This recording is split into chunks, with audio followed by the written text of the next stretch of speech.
There we go.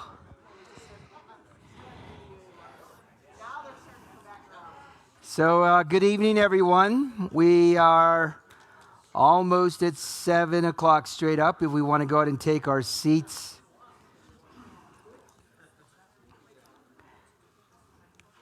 Hey, Lou, could I have you close that back door, please? Thank you.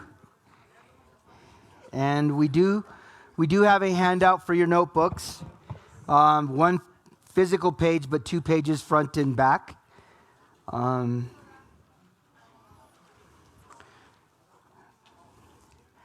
Very, very interesting topic tonight, as you very well know. As you can tell from the cover slide, we're going to be looking at the mark of the beast and all that the Word of God has to say about it. Fascinating study. It's a challenging study. It's fascinating in the sense that, unbeknownst to ourselves, there's been a lot of conditioning going on over the years to basically prepare the world for what it's going to experience in what we have referred to now as the tribulation period. So if you want to go ahead and take your Bibles, and turn to, I almost said page number 13, chapter number 13 of the book of Revelation. We're only going to be looking at 3 verses tonight.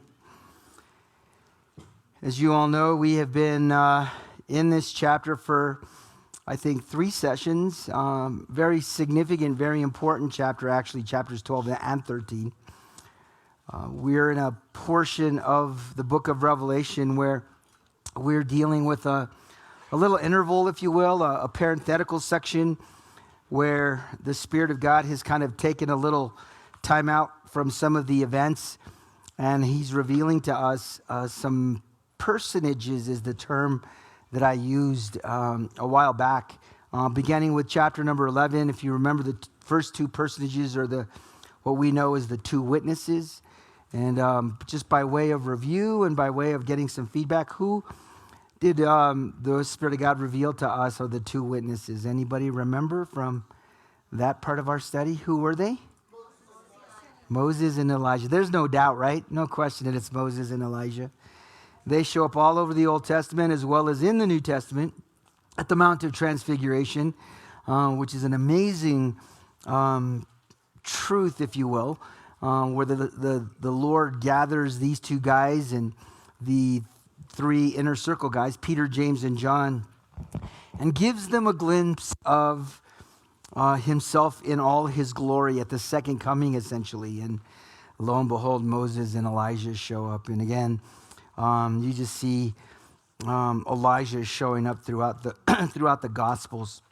We know from that part of our study that even as we speak right now, there's a battle in the second heaven for the body of Moses.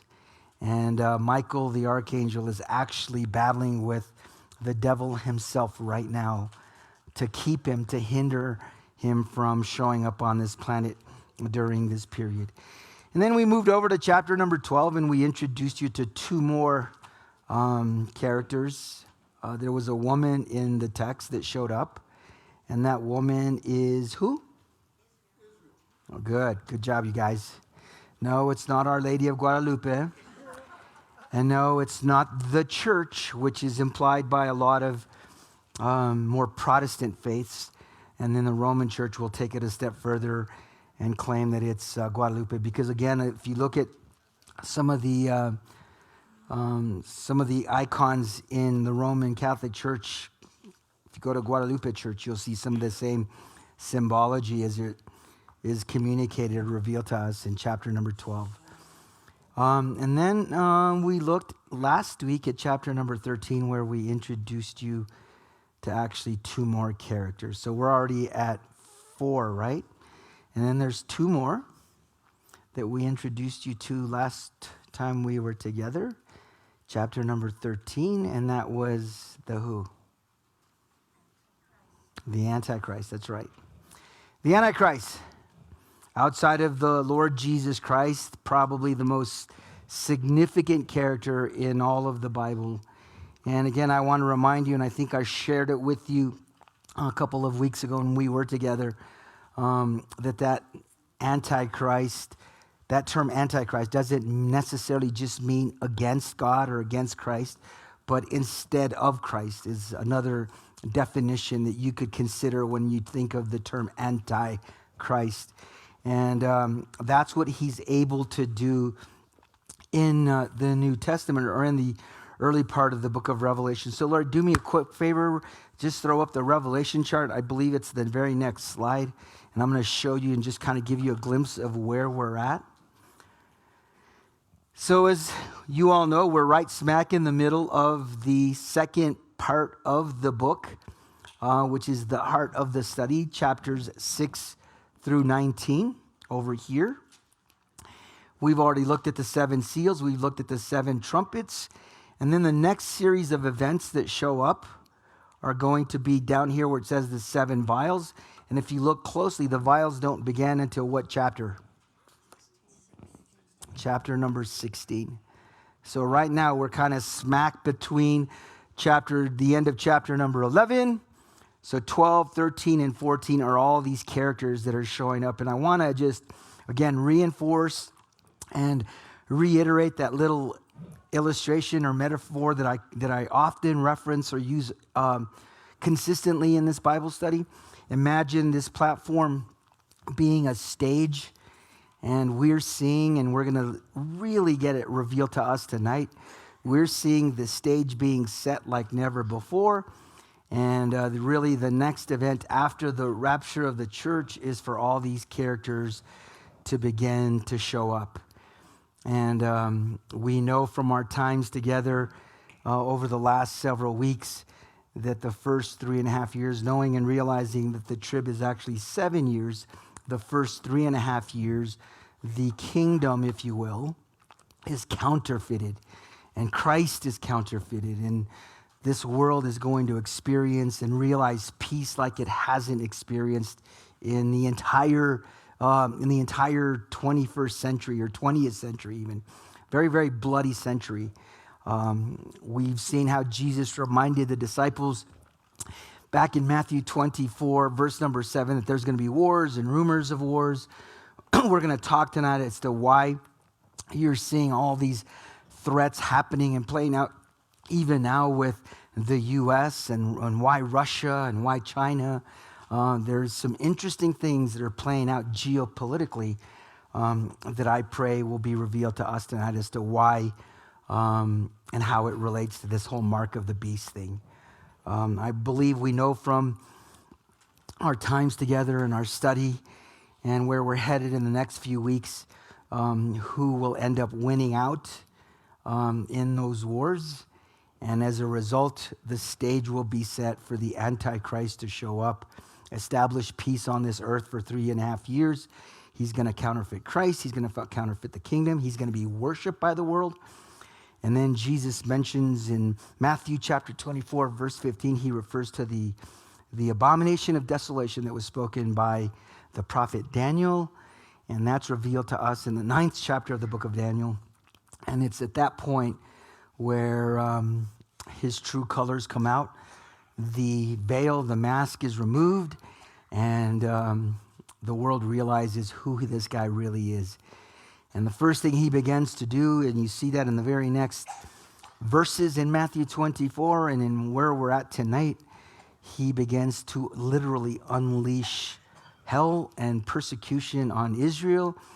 And the 144,000 witnesses. And as a result, the world is going to be transformed. It's going to be some amazing things are going to happen. There's going to be this incredible revival that's going to happen. And he's going to push back. The Antichrist will push back in a really hard and heavy way. And that's really where we find ourselves, or where we find ourselves in the text. So again, looking at Revelation chapter number 13, just by way of review real quick, because we're going to dive right into this because we have a lot of stuff to cover. I've got a ton of slides, and they're part of our study tonight so that they can give you kind of a visual of this whole mark thing and how it all began back about 5 decades ago to kind of condition the world and prepare us for ultimately what we're going to read about here tonight. Remember this from verse 1? And I stood upon the sand of the sea. John again is standing on the Med, somewhere around maybe Jaffa or Tel Aviv. He says, I stood upon the sand of the sea, and I saw a beast rise up out of the sea. And if you remember, we shared with you a map that showed some of the geography associated with the Antichrist. There's a lot of discussion, a lot of debate whether this guy is a Muslim, whether he's Jewish, whether he's European. He's all those things. Remember that? Verse number 2, and the beast which I saw was like unto a leopard, and his feet were as the feet of a bear, and his mouth as the mouth of a lion. And the dragon gave him his power and his seat and great authority. Amazing verse. You see this really neat connection where Daniel sees the actual three unique different beasts that Daniel saw back in Daniel chapter number 7, except he sees them in a different order. And why is that? Because he's in the Old Testament looking forward.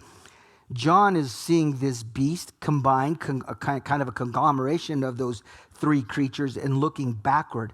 So again, you see this amazing connection and association by both the Old and New Testaments.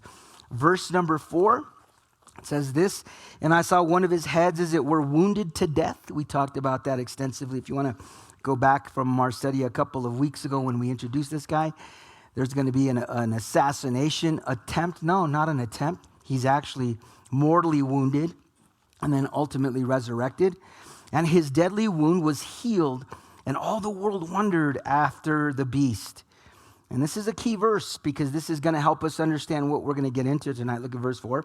And they worshiped the dragon, which gave power unto the beast. And they worshiped the beast, saying, Who is like unto the beast? Who is able to make war with him? And there was given unto him a mouth speaking great things and blasphemies and power, and given unto him continue. And here it is, the 40 and 2 months, right? The second half of the tribulation period, the 3.5 years. And he opened his mouth in blasphemy against God, to blaspheme his name and his tabernacle and them that dwell in heaven. And it was given unto him to make war with the saints and to overcome them, and power was given him over all kindreds and tongues and nations. Wow, this guy is going to be worshiped.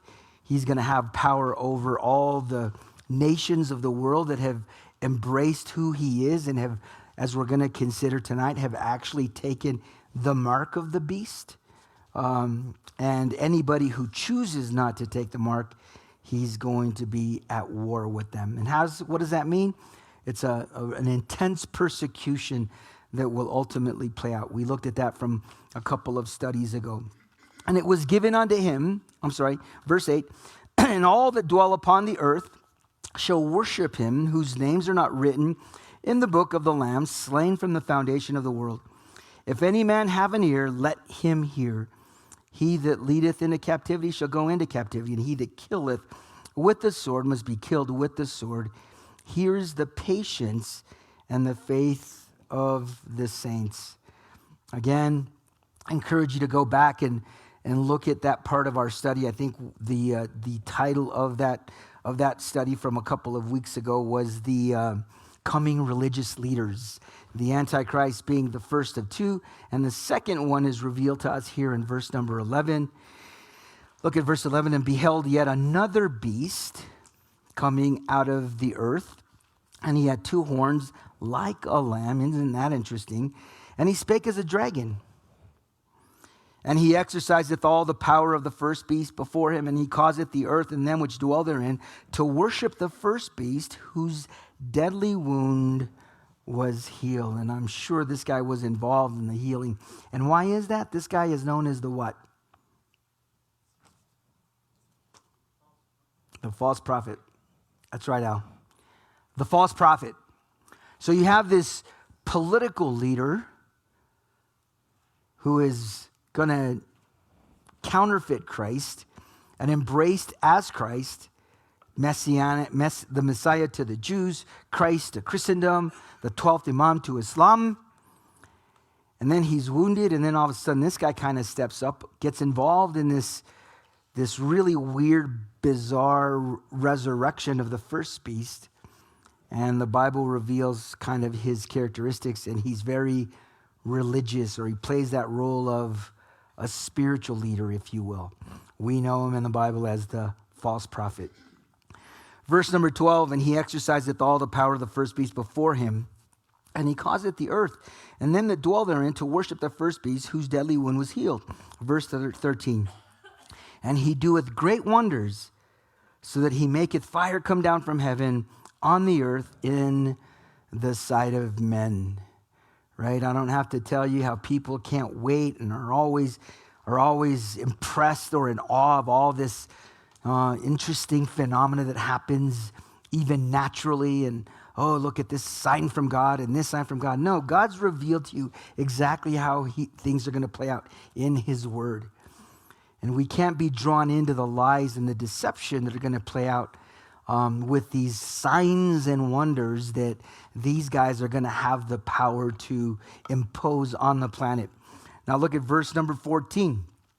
And he deceiveth them that dwell on the earth by the means of those miracles which he had power to do in the sight of the beast, saying to them that dwell on the earth that they should make an image to the beast, which had the wound by a sword and did live. I'm not sure exactly what this image is really about, but again, technologically, we're beginning to see some things happening that are actually creating these images that almost look real. AI has been beginning to create these beings online that look like real human beings, and it's crazy. When I say AI, artificial intelligence, it's not the name of some dude. Look at verse number 15. And he had power. This is the false prophet. And he had power to give life unto the image of the beast. Are you with me? It's not the beast that's been resurrected, but the image of the beast. Is it a transhumanistic creature? Perhaps. We're going to get into some of that when we get to the 16th chapter of this book. And it says this, and that, where are we, 16? 16. And he causeth all both, here's an interesting phrase, and he causeth both all small and great, rich and poor, free and bond, to receive, this is where we're going to start tonight, to receive a mark. Where? In their right hand. Not on. In their right hand. Or where? In their foreheads. That's an operative term that you need to consider. Verse 17, and that no man might buy or sell, save he that had the mark, or the name of the beast, or the number of his name. So he's got a number. Look at verse 18. The number is going to be revealed to us. Here is wisdom. Let him that hath understanding count the number of the beast, for it is a number of a what? Of a man. Look at your page number, I believe number 18 in your little How to Study the Bible booklet, where you see the numerology chart. Page 16. Again, you're seeing an affirmation. Adam was created on what day? On the sixth day, huh? So you see these patterns throughout the scripture. The number 6 is the number of man. And again, you see Genesis chapter 1, when he was created, man's work week began in Exodus chapter 20. And in Revelation chapter 13, 18, you see this number show up. And his number is 666. The number 666. Now that number is a prevalent number. It's a number that shows up not just in the New Testament, but also in the Old. Principle of first mention in your booklet, if you're looking at page 3 and looking at the principles of Bible study. Who can tell me where this number shows up for the first time in the Bible? Very important, significant. It's a precedent. Somebody said David? Shows up with Solomon, exactly. 1 Kings chapter 10, right? Here's an interesting little thought. But you see from chapter number 2 all the way to chapter number 10, Solomon is on the throne.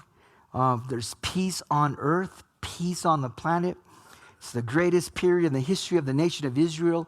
From a historical perspective, they're at their zenith. The entire planet is making its way to Jerusalem and seeking his wisdom. That's where you find the story of the Queen of Sheba connecting with him and gleaning his wisdom. And she's just blown away with all that she's hearing, all that she's winning, all that he's revealing to her. In fact, I think it says in like verse number 3 or 4 that there was nothing that she asked that Solomon couldn't answer. She's just absolutely blown away at what she heard. And then you get down to the 14th verse. Larry, could you throw that passage up real quick? 1 Kings chapter 10. And look at what happens here. This is the principle of first mention, and this is the first time that the number shows up. We refer to it often in our studies. But in 1 Kings chapter 10, verse number 14, you find these words. Verse number 14. Now the weight of gold that came to Solomon in 1 year was what? Was 666 talents of gold. Mark it down. If you've got a really good Bible, you're going to have these little indicators in your Bible that are called paragraph marks. Everybody familiar with the paragraph mark? Looks like a P with the line through it.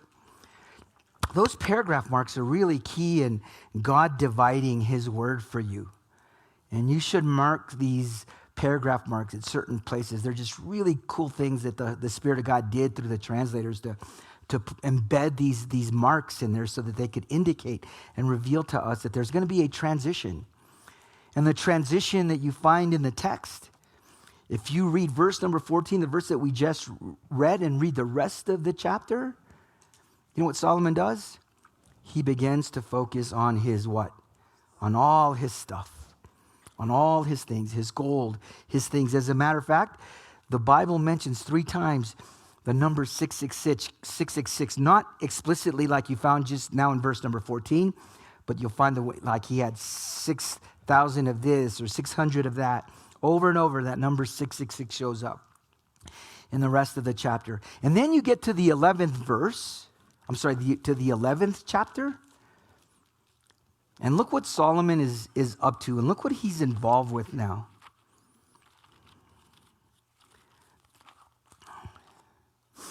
Everybody in 1 Kings, look at this. But King Solomon loved many what?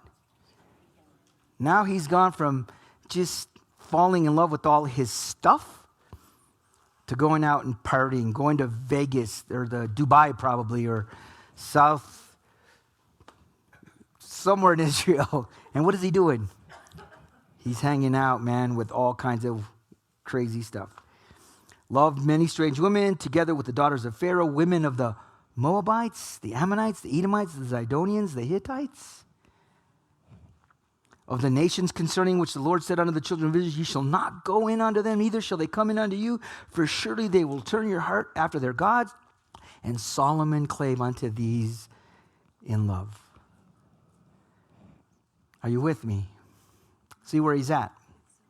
Does that ring a bell? Does this passage sound familiar? What does it sound familiar? I see a lot of this going on. What does it remind you of? Kenny, did I hear you say something? I just said that he turned his back against God. He did. But this is called a reminiscence because you see these patterns throughout history. When God's people take their eyes off the Lord, you're going to start focusing on materialism, right? Could you bring up, Larry, Colossians chapter 3. And then we're going to go back to this. Go ahead, Ron. One comes to my mind is, I can't imagine having 700 wives. Could you imagine?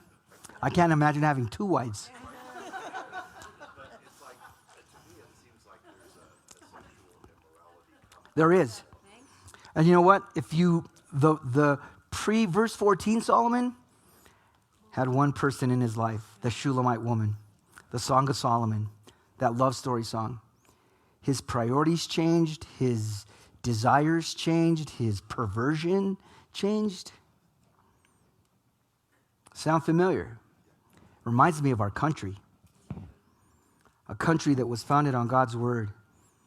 A country that not that long ago God was using in the Philadelphian church age in an incredibly powerful way to propagate the gospel, to take the gospel to the four corners of the earth. And look at us today. Look at where we're at today. And look at what we're exporting now. Not the word of God like we did in the Philadelphian church age. Look at what we're doing in the Laodicean church age. What are we exporting? All this perversion stuff. And you know what I love about those African nations? They're saying, we want no part of your culture. You guys are so immoral. You guys are so ridiculous. We want no part of it. Most cultures. So look at this. Look at how this, and remember Colossians when we studied this book back about 2.5, 3 years ago in our church? What other churches mention in this book 5 times? In fact, jump down to chapter 4, because this is really important. This is significant. Look at how the book ends. Look at how this letter ends, right? Remember our study in the book of Revelation, the 7 churches of Asia Minor? What's the 7th church? Laodicea. I don't know if you know this about Colossae, but Colossae was right over the Lycus River from Laodicea. Rio Rancho, Albuquerque. You guys decide which one's Laodicea and which one's Colossae. The Colossian believers were solid. They were mature. They had it figured out. On the other side of the river, these Laodiceans that were lukewarm, they were poor, they were miserable, they're wretched. Look at how Paul closes this letter. Could you back up? Go to the end of the letter, Larry. I think whatever verse that is, maybe like 9, 10, 11, somewhere on there. What is it, 18? Chapter 4? Yeah.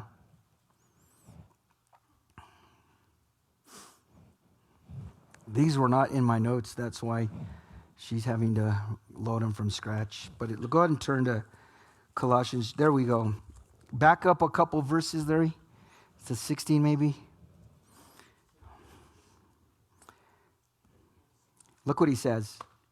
And when this epistle, everything that he just read, and keep in mind, I want you to get some context here as to how Paul is addressing and who he's addressing this letter to. He says, and when this epistle is read among you, cause it that it be read also in the church of the what?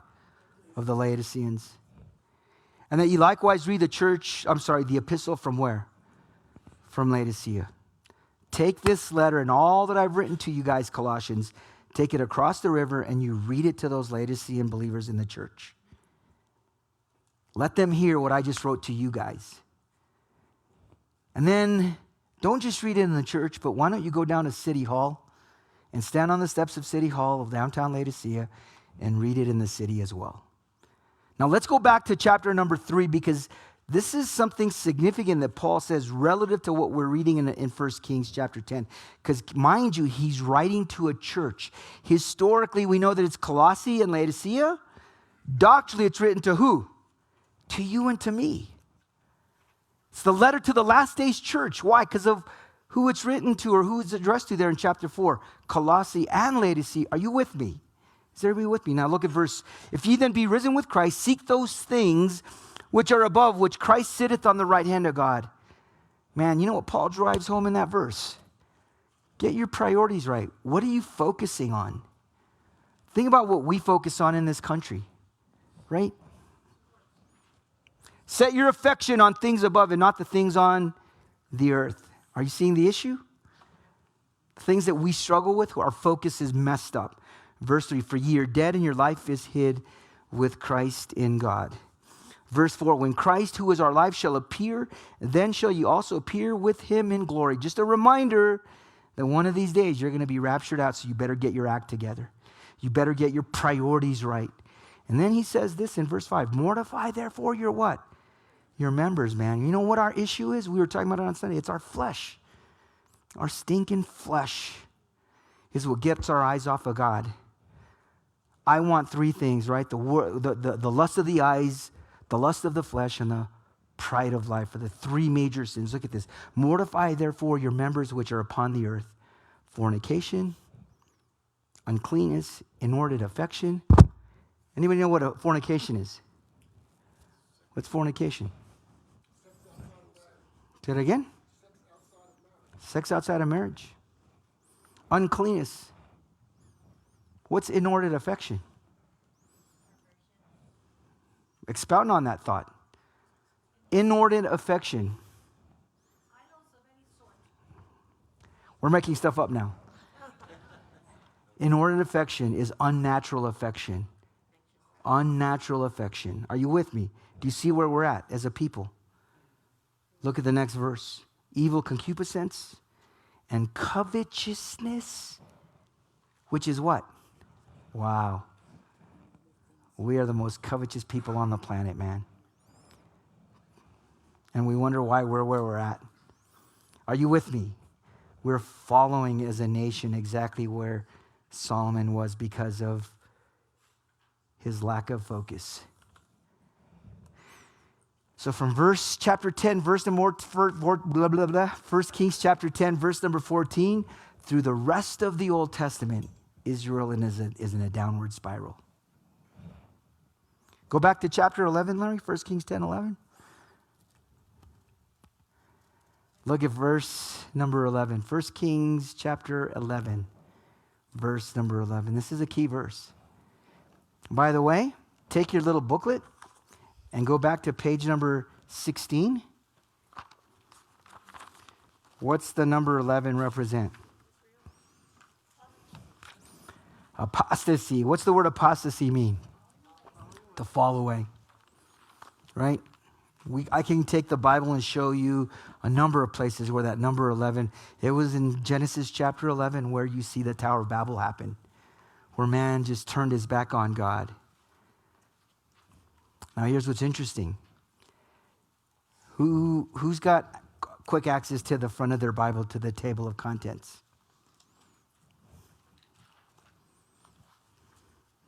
Count down, Lorraine. How many books down is 1 Kings? 1, 2, 3, 4, 5, 6. It's the 11th book. So in the 11th book, Larry, in the 11th chapter, not the 10th chapter, but take me to the 11th chapter. So check this out. In the 11th book, in the 11th chapter, in the 11th verse, you find these words. Wherefore the Lord said unto Solomon, for as much as this is done of thee, and thou hast not kept my covenant and my statutes, which I have commanded thee, Solomon, I will surely rend the kingdom from thee and will give it to thy servant. There it is, man. At this point, at this verse, in the 11th book, in the 11th chapter, in the 11th verse, God takes the kingdom away from Solomon. And you know what happens in chapter 12? Civil war.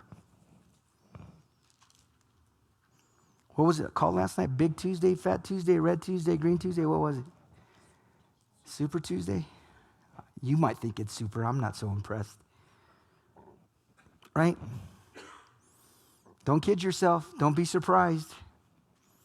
Regardless of who ends up, wherever they end up from a party perspective before November 5th, if we won't experience or follow in the same path as Israel did in 1 Kings chapter 12, where Jeroboam comes down and causes war with Rehoboam. And at that point, the country, the kingdom is divided for the rest of biblical history, for the rest of the Old Testament. And then as you study the Old Testament, guess who begins to show up on the scene? Prophets. Isaiah, Ezekiel, Daniel, Hosea, Joel, Amos. Are you with me? To do what? Come on, man, we're God's people. Let's get back to the Lord. Never repented. They never did. And then what happens? All right, man. We're going to let the Gentiles have at it, right? The three people groups in the Bible. 721, the Assyrians came in. They controlled the 10 northern tribes. 120 years later, the Babylonians show up, take Benjamin and Judah captive into Babylon. Then the Persians, then the Greeks, then the Romans. And from that point on, from 721 BC, because we're going to unpack these nations when we get to Revelation chapter 17. From 721 BC till today, Israel is under some form of Gentile bondage. Until when? 48. First time that name Israel shows up on a map again after 2,600 years of Gentile history. Can't tell me the Bible is not true. It prophesied all that. It's revealed it all. And here we find ourselves. So where are we prophetically? This number is significant because in verse number 14 of 1 Kings 10, you see an incredible pattern. The next time that number shows up is in 2 Chronicles chapter 13, chapter 9, verse number 13, I believe it is. And it's nothing more than the Chronicles perspective. And you should understand at some point, I'm not going to spend a whole lot of time discussing it tonight, but there's a lot of the same events that play out in both 1st and 2nd Kings are the same events that play out in 1st and 2nd Chronicles. Are you with me? One is from a human to heaven perspective. One is more from a heavenly God perspective down to earth. But that's the second time the number shows up is in 2 Chronicles chapter 9 and verse number 13. And then the third and last time that it shows up is right here in Revelation chapter number 13, verse 18. And every time the number shows up, what's the theme? What's the premise? Look at the text, verse 18 of Revelation 13. What is it? Actually, read all three verses again, 16, 17, and 18. I'll read them for you again. See if this is a hint. And he causeth all, small and great, rich and poor, free and bond, to receive a mark in their right hand or in their foreheads, and that no man might buy or sell, save he had the mark or the name of the beast, or the number of his name. Here is wisdom. Let him that hath understanding count the number of the beast, for it is the number of a man, for his number is 666. Any thoughts? Who said commerce? Good job. I'm glad you guys are reading your notes. It's commerce. It's economic. So let's look at 3 points tonight. We're going to look at the scope of the mark. Then we're going to look at the strategy of the mark. And then the structure of the mark. To share with you some thoughts from that whole structure thing and the history of that number throughout our technological world. So let's look first and foremost at this whole scope of the mark, verse number 16. It says again, he causeth both small and great, rich and poor, free and bond, to receive a mark in their right hand or in their foreheads. 3 different groups of people are mentioned here. The first are the small and the great. So there's going to be a social impact. In other words, there's going to be kings. There's going to be monarchs. There's going to be presidents, chancellors, and then there's going to be the lowly, homeless guy, the peasant, the serf. Serfdom will be big by then. So there's going to be a huge social impact. That is the phrase small and great. That phrase small and great shows up throughout the Bible, and it's always a reference to the lost around days or times of judgment. As a matter of fact, it'll show up again in the book of Revelation, chapter number 20, at the great white throne judgment. Larry, do me a favor, throw up or not throw up, but put up the Revelation chart one more time, please. I want to just show you this real quick. There's going to be an event. It's the last of the 7 judgments. It's known as the Great White Throne Judgment, the judgment of the lost. Thank you. You keep doing that, okay? Somebody told me that my ear was folded over on Sunday, and I look like a hobbit. I look like a hobbit anyway. And if that happens on a Sunday morning, you better let me know. Is that better? Okay. Are you sure? It's permanent now. Oh, it doesn't show up on this chart. But at the end of the millennium, it's actually on your page number 12 chart. If you look at page number 12 in your little booklet, at the very end, see where it says the lake of fire? The little fire thing at the bottom right hand, there you'll see a reference to the small and great who will be raised up from hell to be judged one last and final time. So again, there's going to be this social impact. There's also going to be a class impact. Look at this. The rich and the poor are not exempt. They will also be required to take the mark. There's not going to be any ifs, ands, or buts. And again, we're going to get into the why here in a minute. There's a reason. There's an agenda that is playing out right before our eyes, even tonight, in preparing the world for this thing called the mark of the beast. And then there's another group, and I'm going to refer to this as a cultural impact, the free and the bond. And again, there's going to be coming, and then it's already happening. Those folks with a lot of money and a lot of cash, we call them the elites, right? A lot of people that are out there just with one purpose and one goal, and that is to get as much wealth as they can before Humpty Dumpty falls off the wall, man. Everything comes crashing down. And it's happening right before our eyes. And who are the bond?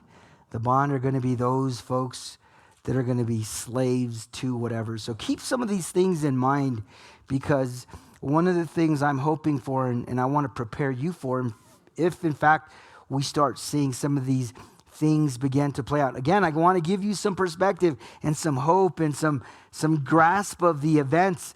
You will not be here to see the mark. So you don't need to be freaking out some of the things that we're going to be considering and looking at.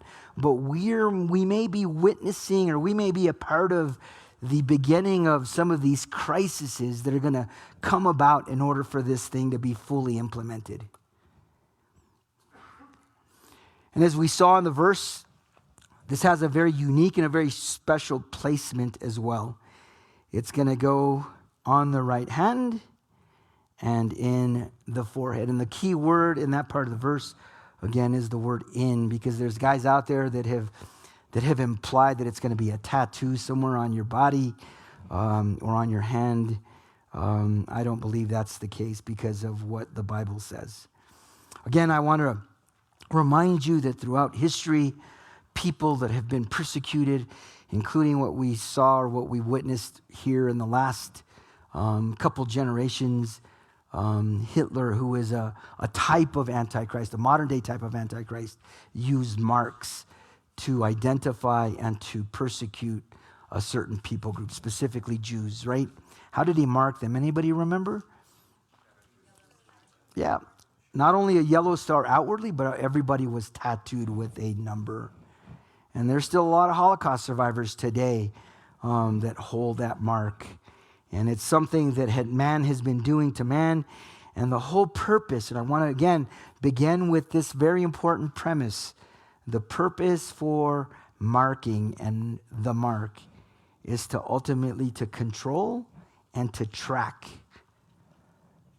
any and every economic thing that you will be doing. That's how they're going to be able to control, as you will see as we start delving into some things.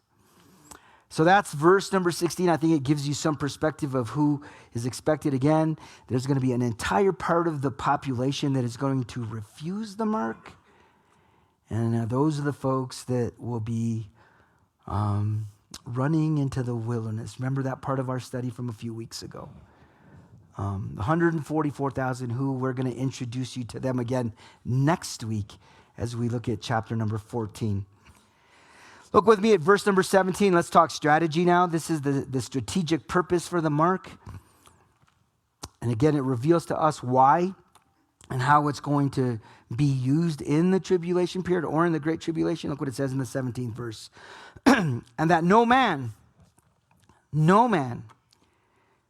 including those that refuse it, might buy or sell save that they had the mark or the name of the beast or the number of his name. And again, the fundamental issue is this whole idea of commerce, of not being able to buy or to sell.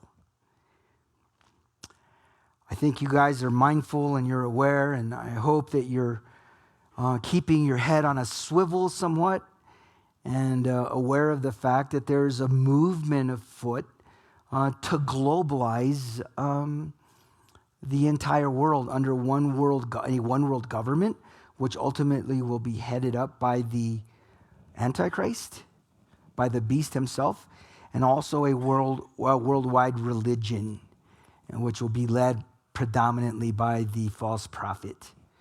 So globalism is a huge push. We all just went through COVID.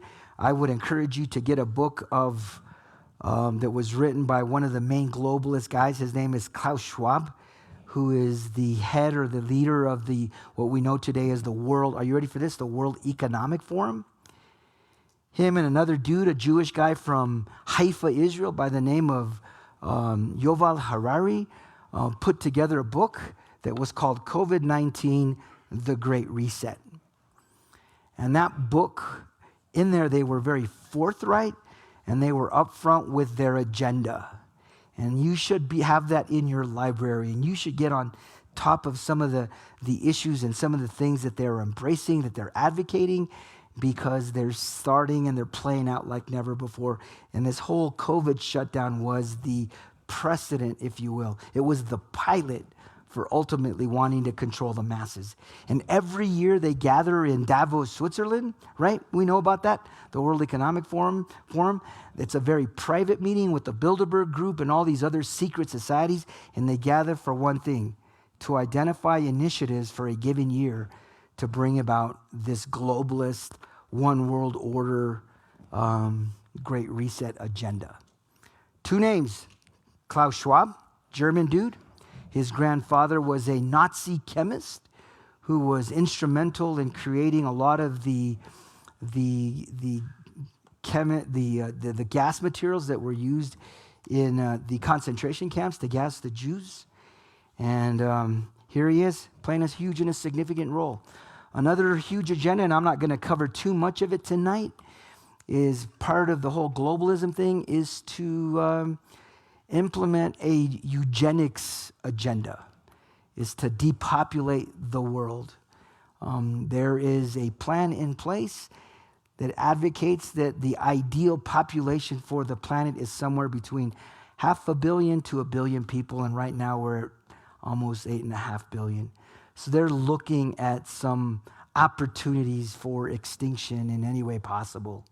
And don't be surprised if the WHO or the World Health Organization won't play a significant role in doing that. So be mindful, stay on top of the issues, be a critical thinker, please, as you consider some of the things that are being focused on. I will impart as much as I can, but at the end of the day, you have to do your own due diligence and get on top of some of these hidden agendas. Not even hidden anymore. They're pretty overt.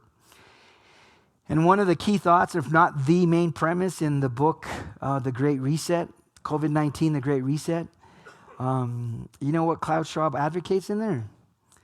That you will own nothing and be happy. So there's a push, and one of the huge outcomes that we've all witnessed, and some of you are living it to this day, is after things shut down, what happened? A lot of people were able to just kind of stay home and work from home. There's going to be no need for cars. That's part of, I'm not even going to get into the whole green agenda thing, because that's a whole other issue. But at the end of the day, one of the agendas is to control the earth's resources. And that has even become a religion for them. Another key globalist is a guy by the name of George Soros. I know a lot of you guys know about him, or know of him at least. He has been instrumental in causing a number of economies to fail over the years, including the British pound before they jumped on the whole euro thing. And he's an evil dude. And get familiar with who he is. Here's something that he wrote in an article titled "Push for a Global Currency." Is an article that he wrote several years ago. He says, "I think that the dollar is now under question, right? And I think the system will need to be reformed so that the United States will be subject to the same discipline as is imposed on other countries. In the long run, having an international accounting unit rather than the dollar may in fact be to our advantage."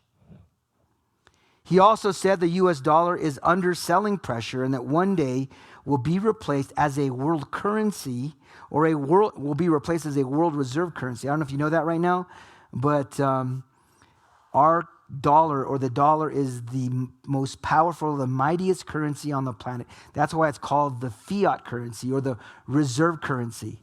So, for example, if China needs to buy oil from Switzerland, they convert their yen to dollars. What's the Saudi currency, Dennis?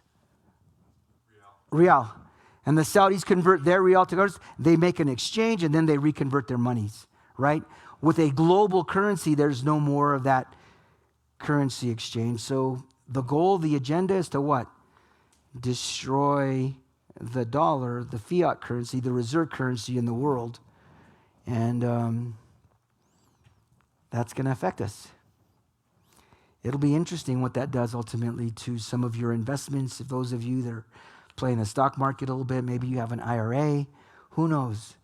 But just know this year is going to be an interesting year. And I'm going to share some thoughts and some things that are underway as we speak in doing just that. And Soros has been one of the key players involved in that. He says this: as the US dollar is under selling pressure and one day will be replaced as a world reserve currency, possibly by the IMF or the International Monetary Fund's special drawing rights, a currency basket comprising of dollars, euros, yen, and sterling. So that push is underway. And we'll talk here at the end of Bible study, or the third part of our study tonight, on a huge move and a huge push to do this very thing. Anybody here familiar with the term or the acronym BRICS? BRICS, Dennis, what's BRICS about? A currency unification by certain countries, right? Brazil, Russia, Argentina, India, China, and who's the S? Saudi Arabia, that's right. They just brought Saudi Arabia in recently, which is really crazy. Those are the BRICS nations. You know what their agenda is? To have their own global currency backed by gold. So here's what you need to understand. Why is it that America's hell-bent on going to war with Russia and China right now? Currency. It's a currency war. Do you remember not that long ago, under Obama's administration, and we had this Secretary of State that was kind of evil, a lot evil, right? Jezebel spirit. Remember, they took that president of a certain country down and they found him in a culvert begging for his life. And she was so proud and she was so happy. You know why they took Gaddafi out? He was ready to start trading oil in local currencies. We don't need the dollar anymore. Are you with me? I'm telling you, man, the world is preparing and the stage is being set like never before. So what you see happening right now and all this geopolitical back and forth banter that's going on between us and Russia. At the end of the day, it's a battle for who's going to control the planet. That's why the Ukraine is so strategic. I don't think we have any clue about the resources in Ukraine. You want to sense an interesting fact about Ukraine? It's the breadbasket of Europe and Africa. They feed the world. You could throw anything in the soil in Ukraine and it'll grow. Guess who wants it? BlackRock, the globalists. Isn't it interesting how and why that's being the place that is being battled around? There's more to this story than we realize. There's more to this whole notion of the Russians going in there to just invade a people for the sake of invading them, although the Russians, hey, believe me, man, I don't trust Putin as far as I could throw him. But this is the world that we live in. And then we, just like all this chaos happening in the book of Judges, remember that? We're seeing it. We're witnessing it. There's a backstory. Ruth and Boaz. Love story. Devotion, redemption. So it's important that we know this stuff, but please don't let it become a distraction of what God needs to do in your life and in my life. At the end of the day, that's what we can't allow to get sucked into the circumstances and even the consequences of whatever is going to happen. And I'm not being facetious, and I'm not trying to sound flippant when I say, watch out 2024. It's going to be an interesting year. It's going to be an incredible year. And we have to be prepared and ready like never before. You know, there's been some significant things that have played out in this century, actually beginning in the 20th century. It was a significant century that birthed 4 major, what I would call, industrial revolutions. The first industrial revolution happened in 1760, between 1716 and 1830. It was largely confined to Britain. However, that was the beginning of some form of automation, right? The steam engine, those kinds of things. They were able to fabricate things on the fly. The second major industrial revolution happened at the end of the 19th century, at the beginning of the 20th century, and that was where machinery was used to develop natural resources, where we were able to go and look for oil and gas and use the technology from the Industrial Revolution to glean resources from the planet. That's known as the second part of the Industrial Revolution. The third one being the revolution that dealt with energy, beginning like in 1969. And that's where we were able to take what we learned from what happened in Los Alamos with atomic energy, and we converted fission into nuclear energy and created almost this artificial energy, or not quite artificial, but it's incredible, these massive, incredible changes that happened in the 20th century. Why is that? Again, God just preparing the planet, God just setting the stage and getting this thing ready for everything that we have been reading in Revelation, in the book of Revelation.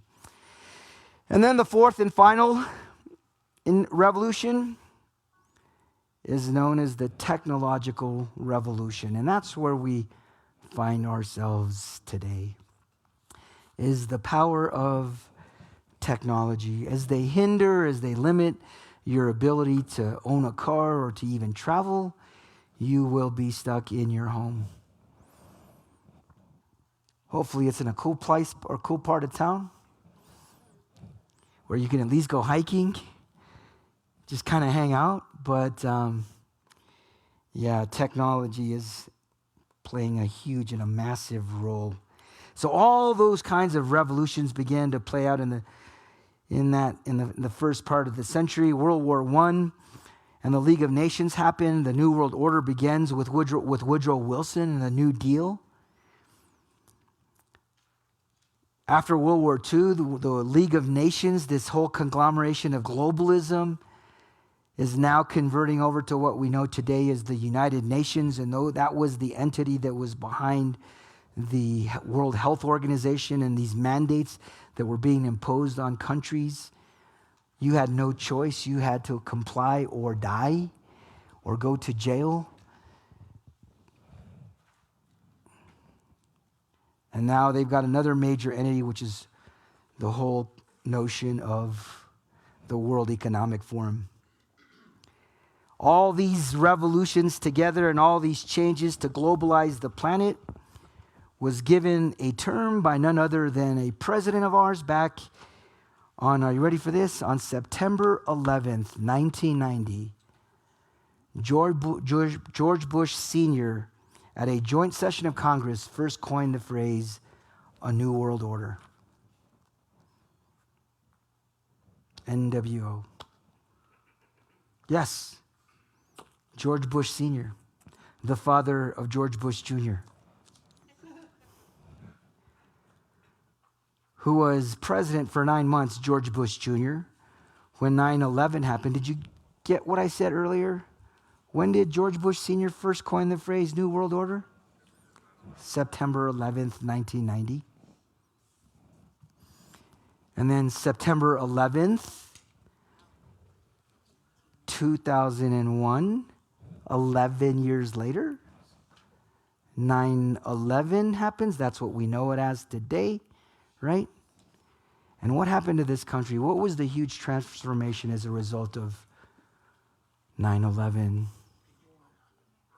War? Money? Nailed it, Ezra. We lost freedoms. We became a surveillance state. So you know who the big money people are today?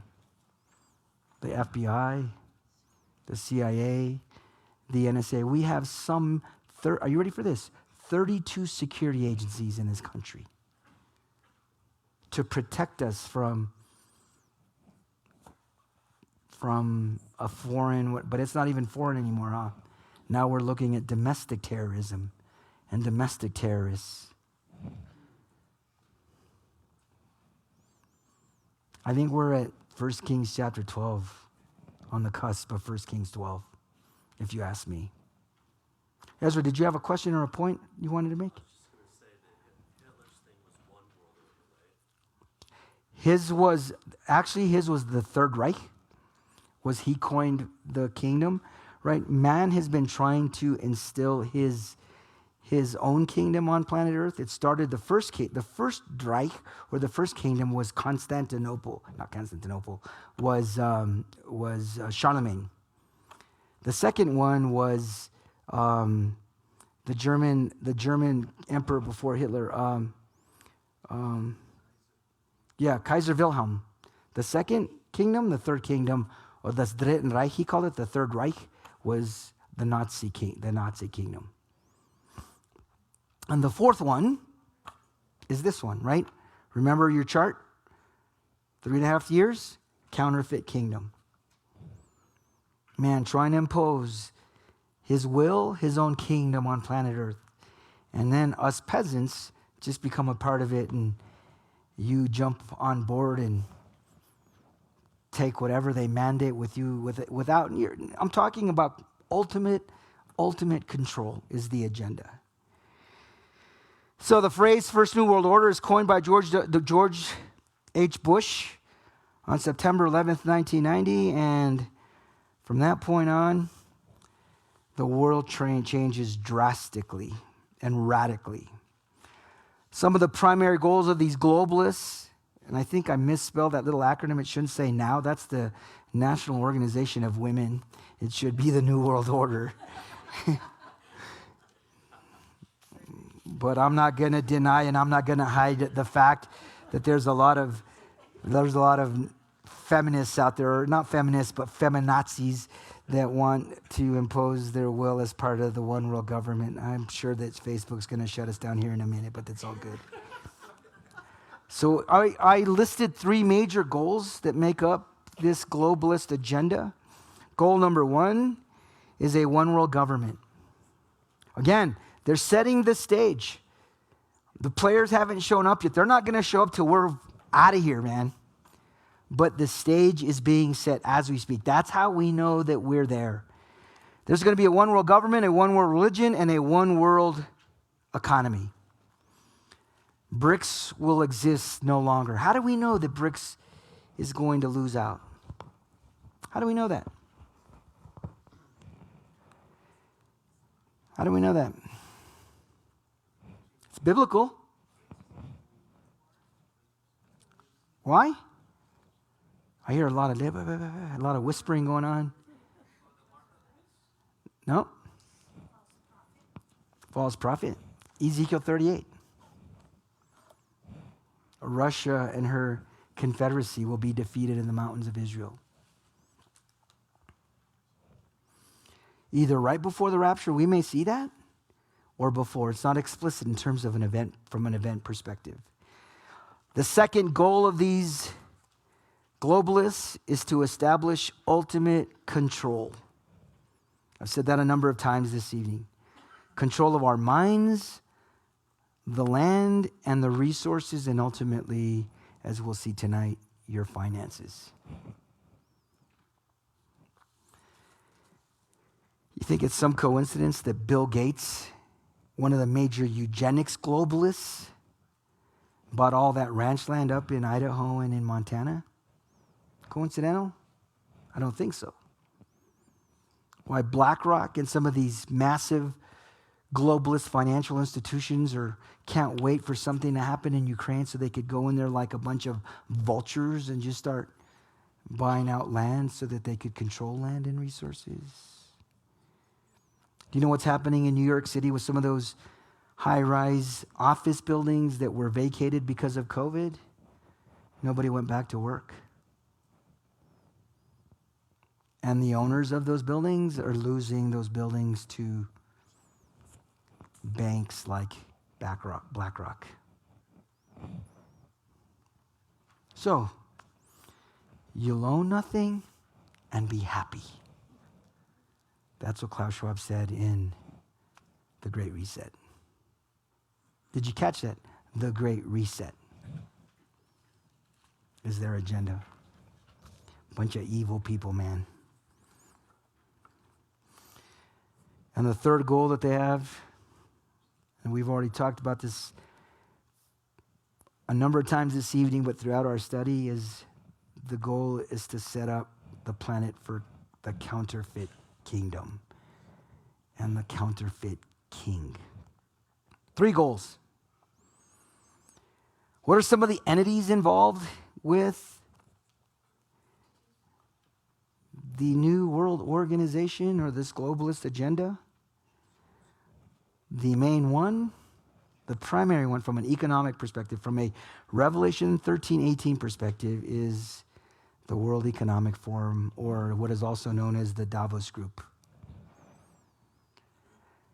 Behind the scenes, there's a lot of players. I refer to them as secret societies. The main religious secret society that is instrumental in bringing about disorder, not just the New World Order, but disorder, is a religious group known as the Jesuits. Wish I had time tonight to really talk about these guys. I would love to show you their charter and their agenda and their goals. It's incredible. It's amazing. And they're very instrumental in what's going on in bringing about the chaos and the divisiveness that's going on in our country today. And there's a whole group of them that reside just on the other side of the Potomac River from all our governmental federal institutions. From the White House, the executive branch, to the Capitol building, the legislative branch, and behind the Capitol building you have the Supreme Court. And they're all in there somewhere.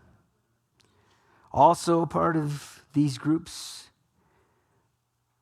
the Bilderbergs, some Freemasons, some external entities that are involved in bringing about the destruction of the United States of America. Keep in mind, man, the strategic importance of this country and how God used it for his glory and to set the stage for impacting the world, I would encourage you to do a study on the Club of Rome and who they are. And then this other group known as the Terra Carta. Some of the key players, I've already mentioned this guy, George Soros, globalist financier, hates this country, wants to see it fail, wants to see it destroyed.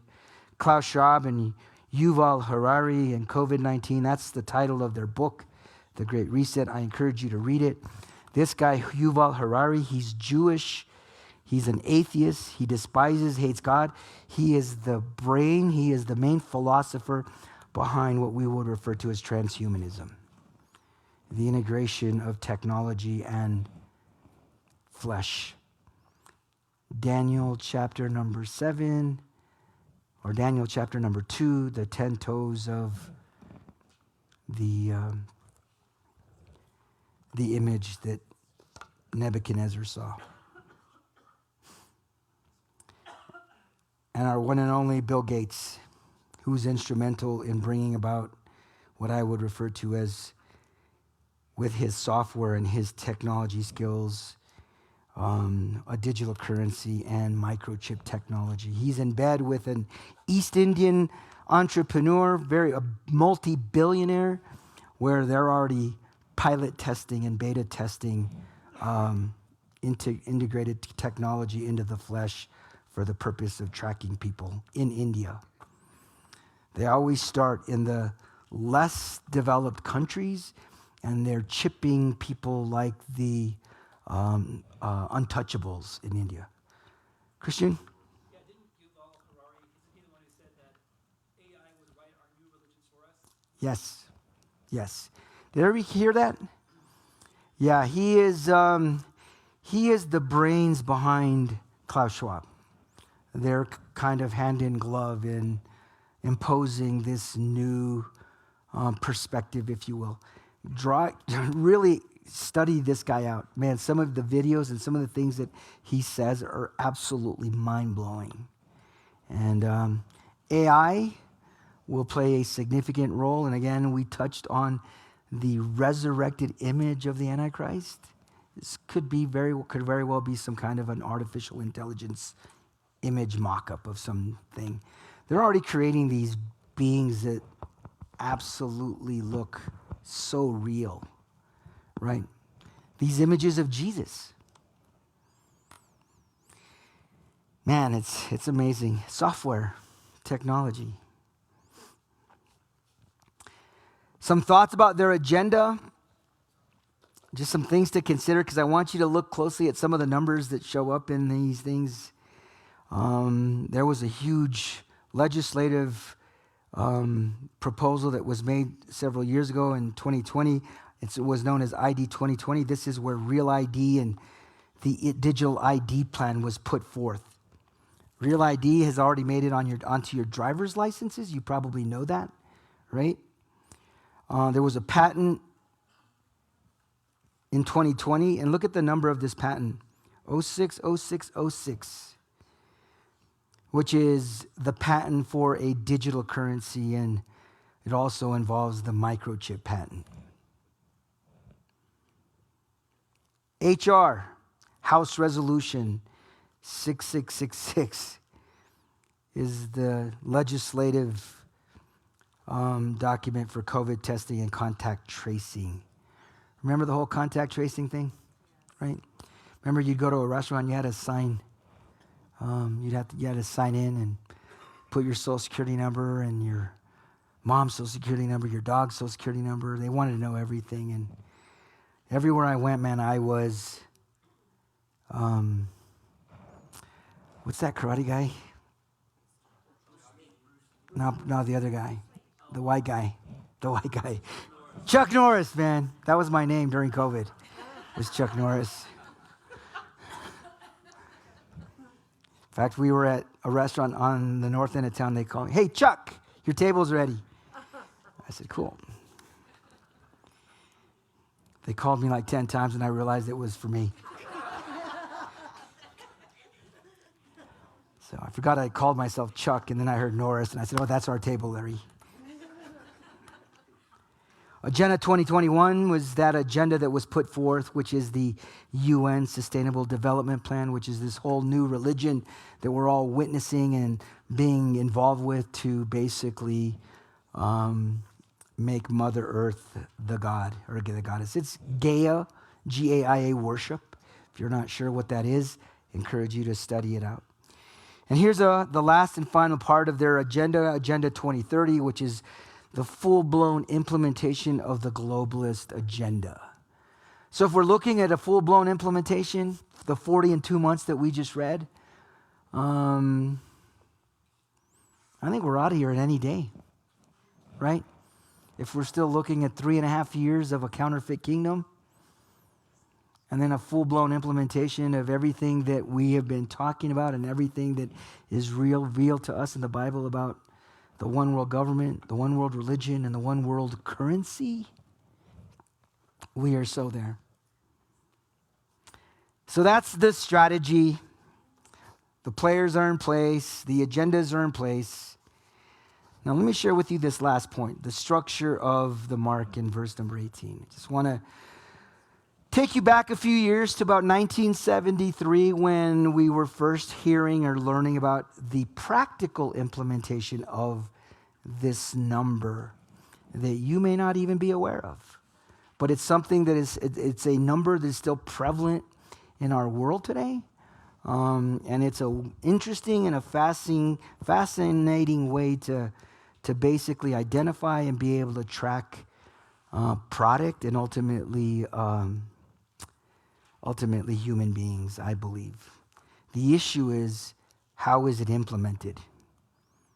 And as technology improves by the day and by the week, the solutions are so radical and so extreme that they're happening overnight. This is, I think, a little part of the study I think Florence is going to appreciate because she had to live this for a lot of her life and her career, as you will see. Check this out. Everybody knows and are familiar with the all ubiquitous, ever-present Universal Product Code. You hear of it? UPC codes, right? Did you guys call it that, Florence? I'm calling Florence out because, man, how many years were you with Market Street? 33 years. 30, isn't that cool? Very prevalent. I've become a master scanner in my life as a just ordinary citizen. Whenever Larry and I are at Sam's, we fight for the scanner. I love scanning groceries. It's cool. It feels like I have power. Have a gun in my hand.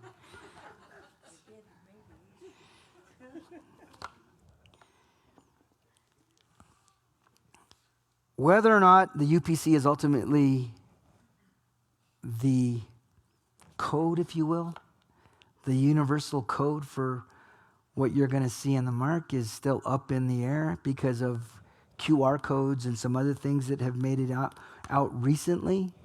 Nonetheless, technologically is really what's going to be the key in being able to identify and track how and where people do commerce. Again, keep in mind that's part of the agenda. The main part of the agenda or the purpose for the code is to limit and to control your and my freedoms and buying power. Real quick, I want to share with you this picture of this gentleman. This is the guy that invented the UPC code. His name is George Joseph Lohr. Born September 23rd, I believe, 1923, and he died December 5th, fairly recently, December 5th, 2019. And an engineer working for IBM, he was charged to come up with a system to be able to provide a tool for inventorying. Obviously, IBM, if you might not be mindful or aware of the fact, became they were in the forefront of scanners and scanning technology. So he came up with the code, and there was a lot of back and forth about the actual structure of the code, and this guy ends up winning out. And this is the the first generation, or what the typical barcode even looks like today. If you look closely at the barcode, there's a structure to it. Larry, go to the next slide real quick, just to kind of give you an idea of why and how it works. There's a left set of bars and a right set of bars, and then a middle set of bars. Do you see that? Right, middle, left, right, middle? Kind of significant. If you look closely at those bars, they're identical, right?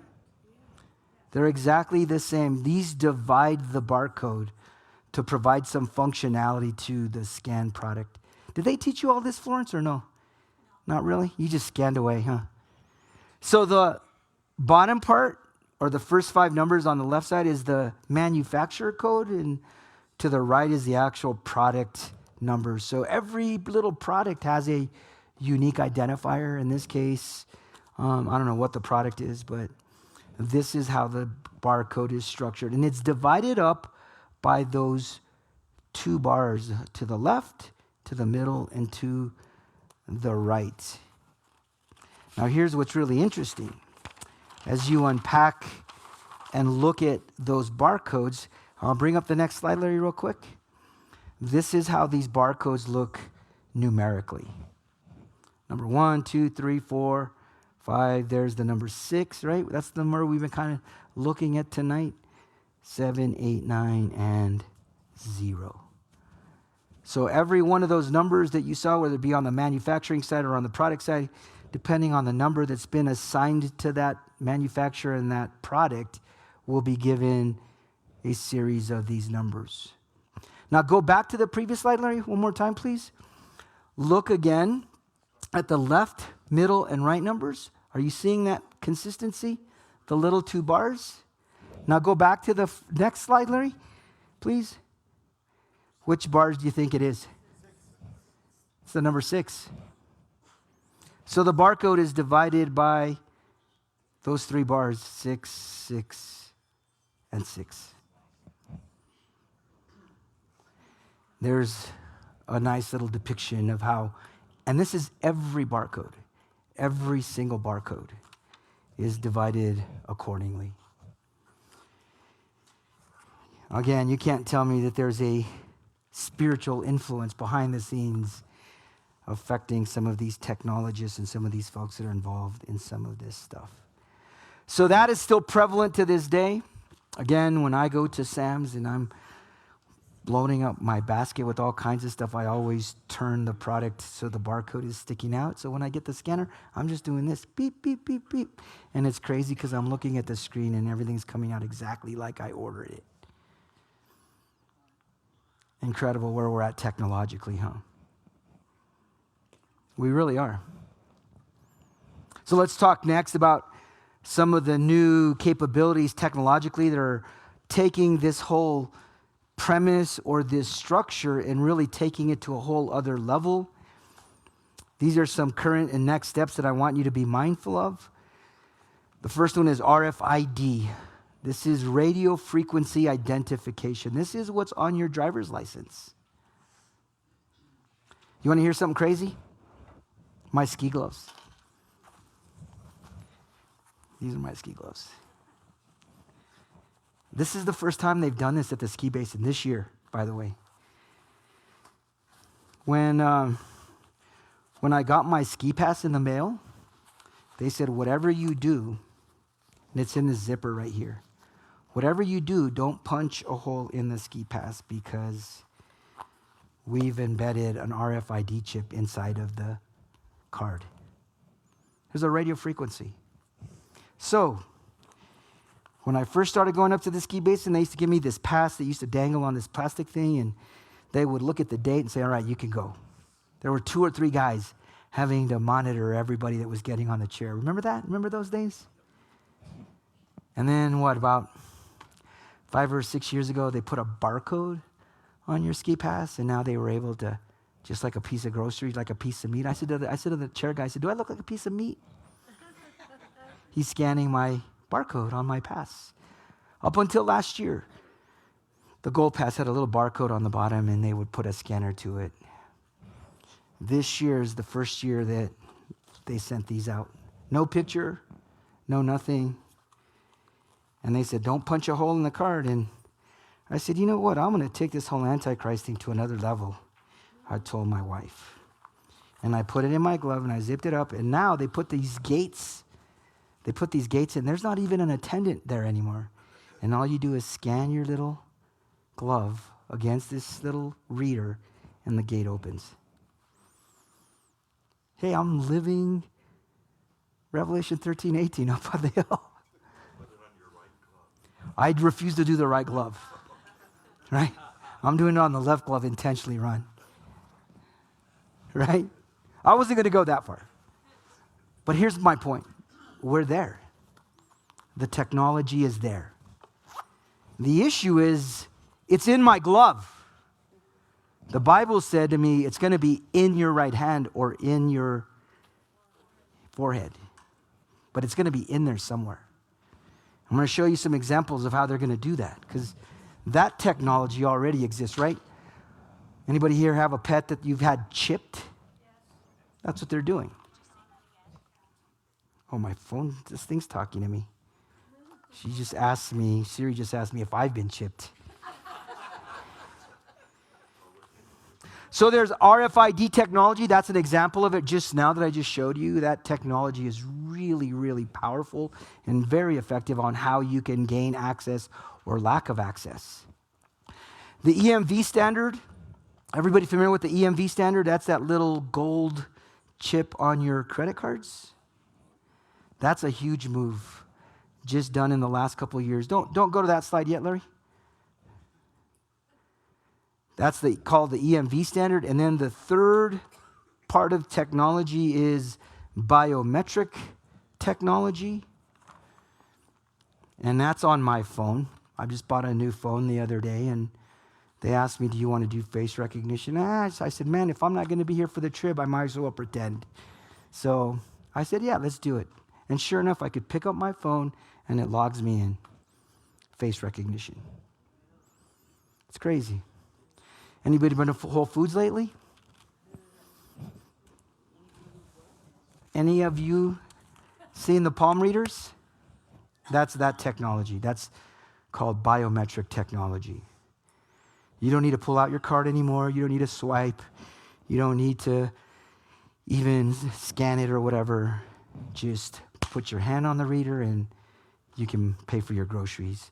And then this last and final one are the QR codes. The QR codes, I think, are going to replace, I believe, the UPC code because of the amount of data that can be stored with a QR code.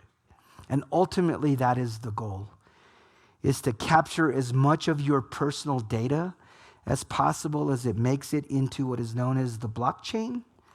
And they begin to tokenize all your transactions, and that's how they'll be able to control how you buy and how you sell. And depending on whether you're a good boy or good girl or not, they will affect probably your account, give you some credits, just like they're doing in China today, by the way. Social credits is what they're called. So that's the technology that is making its way into our lives. This next slide that Larry already had up is an example of RFID technology. This is what an RFID chip, this is what they chip dogs with. But look at the size of the technology today. That's a grain of rice right there. That's how small the RFID chip is. And again, if we look at where they're implanting them, implanting has already started in two countries in a major way, Sweden and India. In Sweden, they get to choose whether they want to be chipped. In India, you're being force chipped. The untouchables, the poor people, the serfs, the people they probably want to euthanize at some point, I would say. So there's the RFID technology. That's the kind of technology that's in my glove.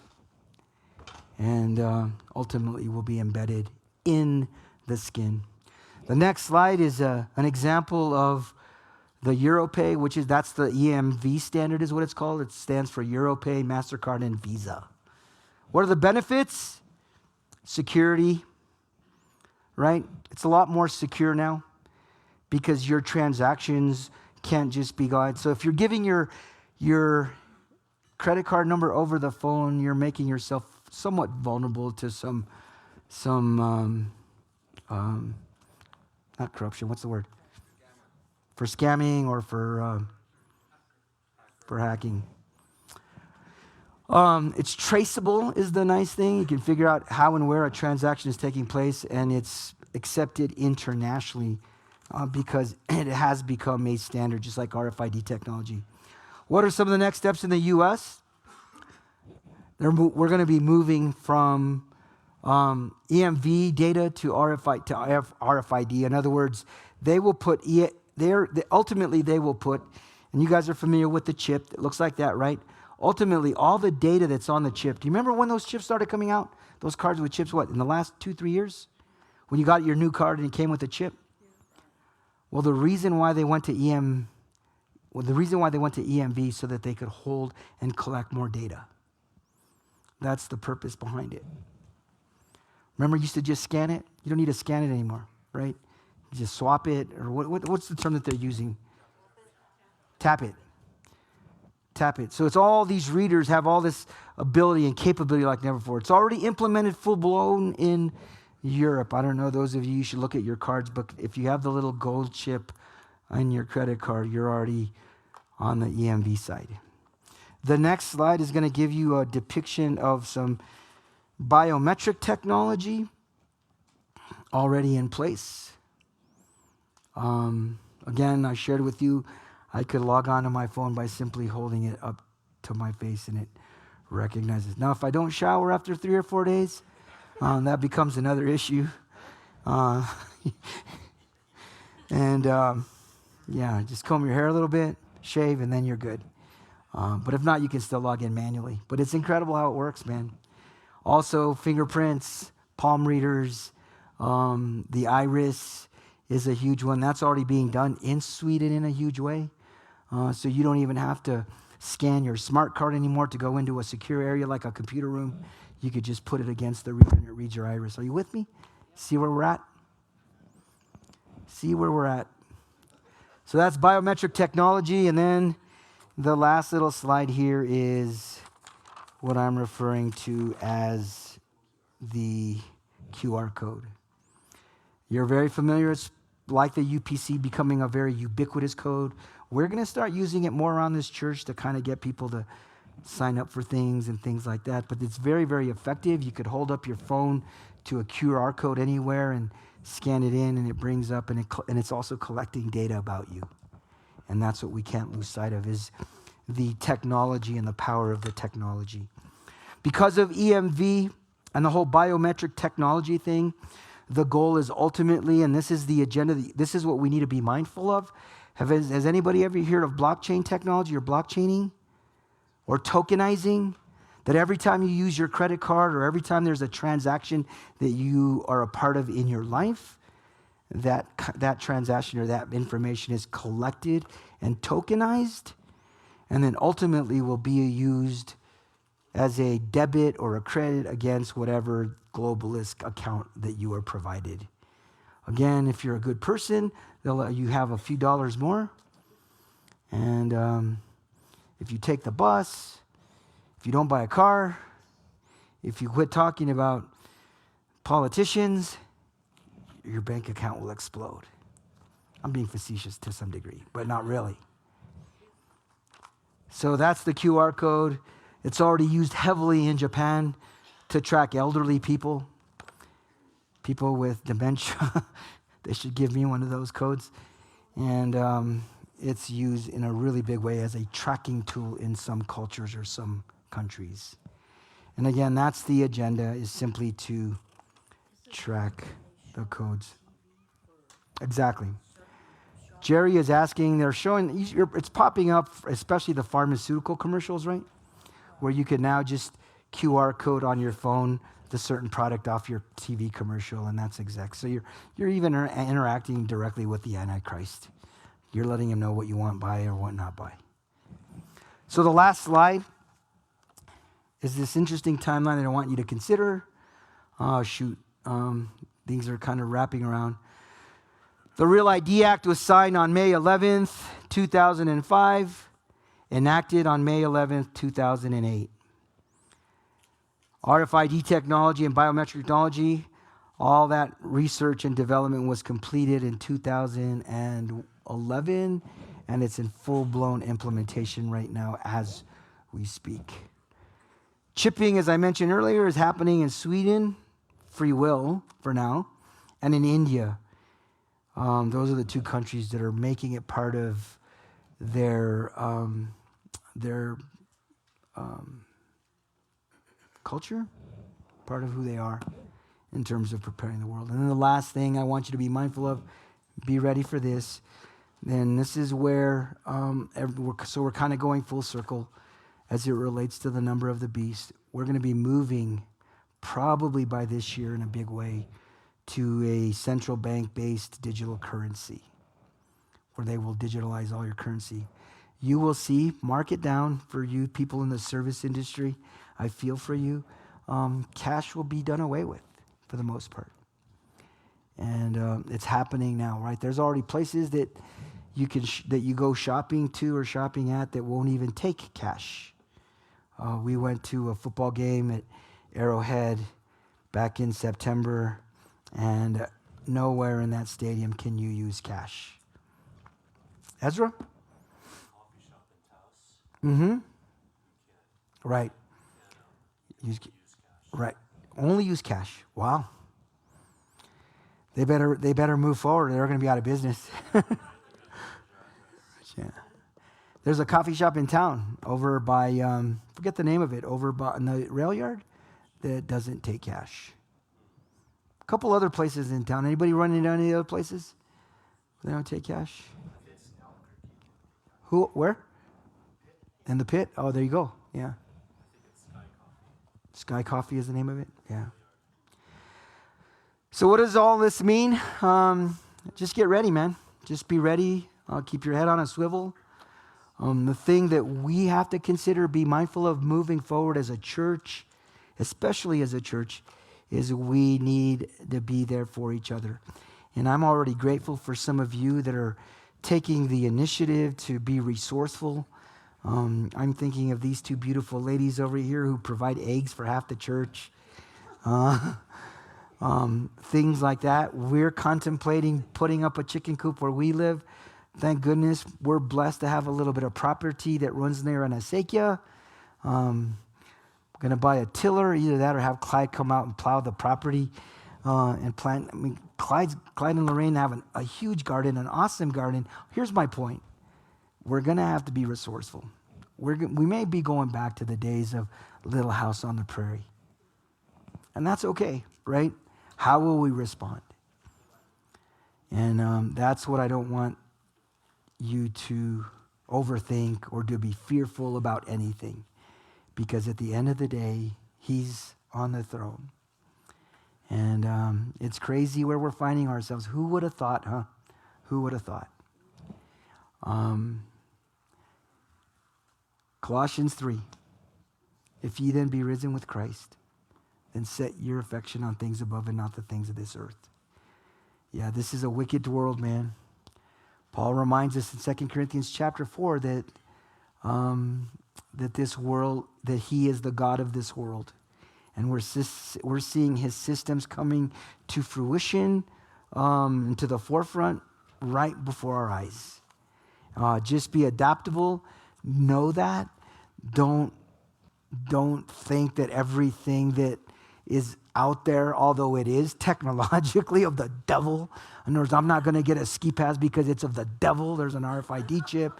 Because you know what? Christians could get kind of weird about stuff, right? Really can. Right? Then throw your phone away, throw your TVs away, just throw everything and go live off grid, right? Because then you can say that electricity is of the devil. Where do you draw the line? But I'm telling you, man, it is a bizarre world.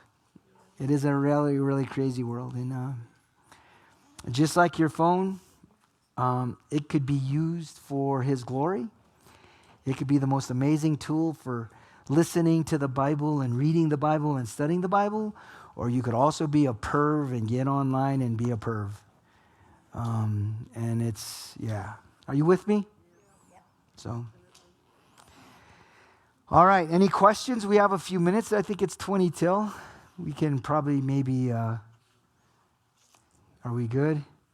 We finished a few minutes early, which is unusual. Something's going to happen. All right, that's a first. There's a cloud moving over the church building right now. Speaking of finances and financing, we have been involved with the country of Cuba and a couple of ministries down there for years. And you guys have been extremely faithful in giving to Cuba. You guys see them on the website. And praise God, we finally found a way to get them some money. Praise the Lord. So they're very blessed. They're very fortunate with the amount that we're going to be able to send down there. There's a church from Santa Fe that's doing a missions trip. There were people that were reaching out to us from Miami, from all over, saying, hey, we heard that you want some money taken to Cuba. We'll take it for you for 25%. I said, I don't think so.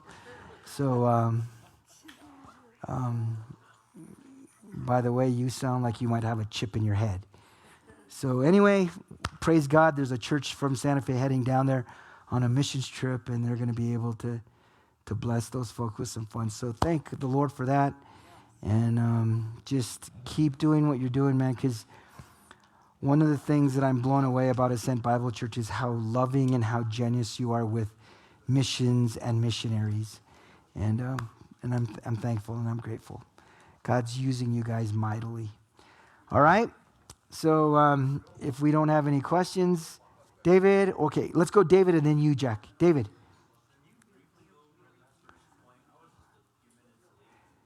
Yeah, David's asking if I could go briefly over the first point. Is that the one that I talked about, the scope?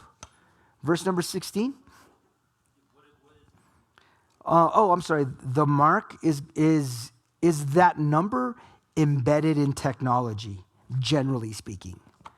But the first point that I made mention of was verse number 16, where it reveals to us about the scope in terms of who and how it's going to be implemented, right?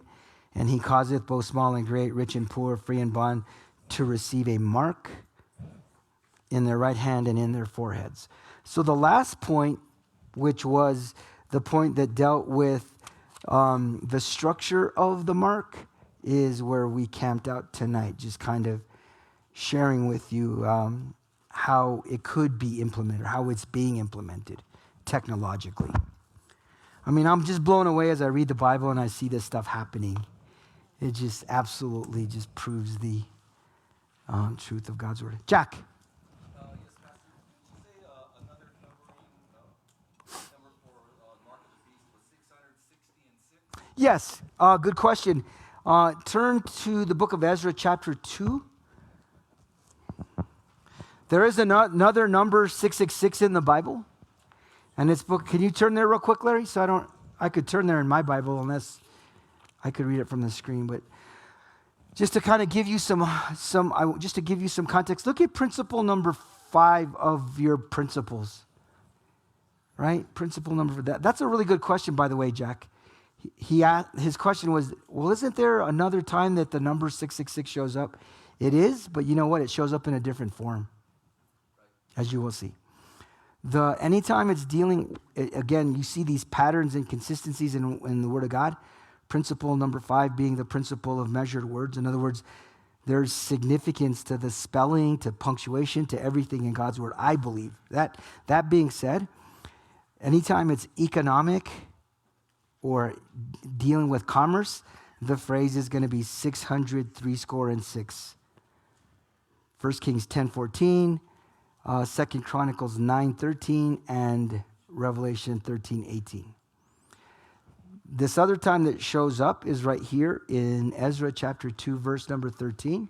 And what's the context of the book of Ezra, especially these first 2 or 3 chapters? What's the context? Principle number 1. They're returning to the land. Jews are returning to the land. The Cyrus, the king of Persia decree has happened.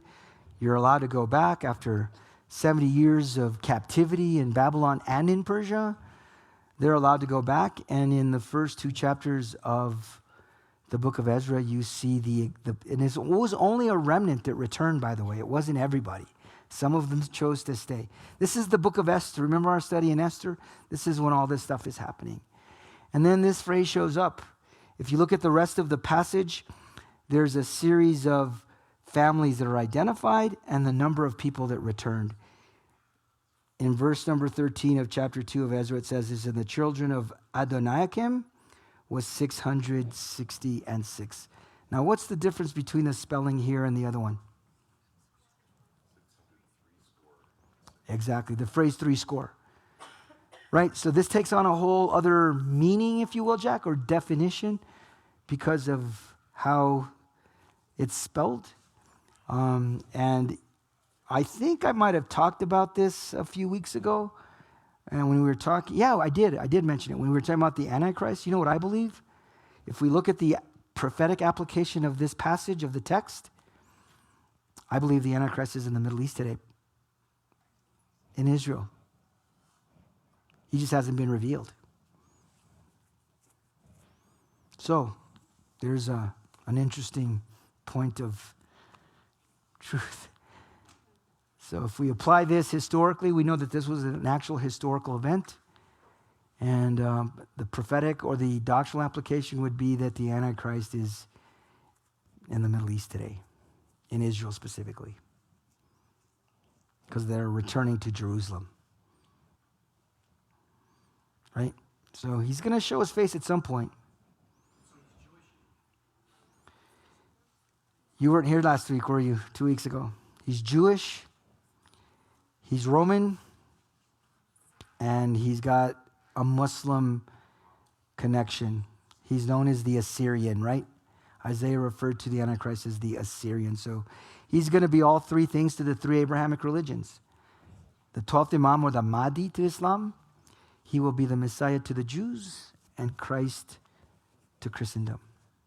What's Christendom? I'm not talking about Christians. I'm not talking about believers. You're raptured out.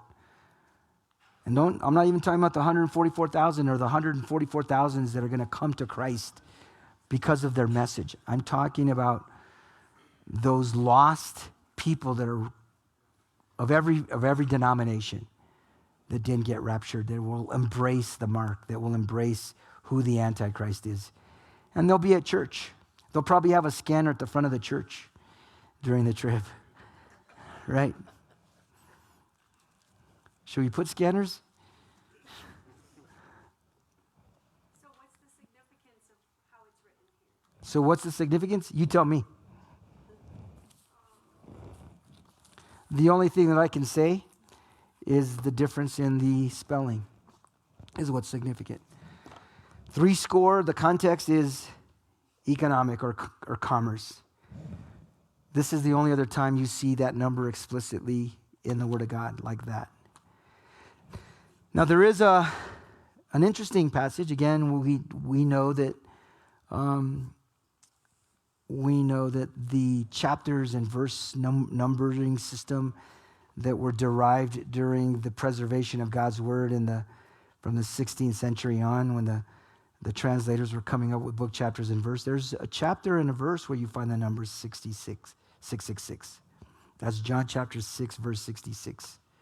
But it's not part of the text. But it's significant if you look at the verse and how it reads. It's fascinating. But that spelling is unique and it's different from anywhere else in the other 3 occurrences in the Bible. Did that answer your question, Sonia, or no? Yes or no? Kind of, sort of. What's this? You asked me significance? It's a different context. Different spelling, different context. So that doesn't have anything to do with This has to do with his return and where he's at. It's what I think I just mentioned a few minutes ago. I believe he's in the Middle East. I believe he's in Israel, probably Jerusalem. Who knows? He may be part of the IDF right now in Gaza somewhere. You don't know. We don't know. But he's real. He's a real person. And the Spirit of God is going to reveal and specifically manifest who he is, I believe, sooner than later. Ollie's got a really good question. Will we be here when he does? What are your thoughts? What? Tish says no. Tish, Ollie's question was, will we be here when he's revealed? I hear no here. I hear a no here. I'm going to do like an auctioneer. Any yays? And what's the text? If you guys are going to say no, where's your verse? Where's your proof text to reveal to us that he's not going to be revealed? Book, chapter, verse. I know you know, but you're right. That's it. That's the passage. 2 Thessalonians chapter 2. Yeah, the banisters. Remember? Yeah. And I briefly talked about it, and I want you guys to understand this because the believers, the saints that keep showing up in this portion of the book of Revelation, right, which is the heart of the Great Tribulation. I was talking about the Feast of First Fruits on Sunday, right? Remember that? I think you guys know this. Any farmers in the room? Real farmers? Where's Clyde? Clyde and Lorraine could probably answer. How many phases to a harvest, Clyde?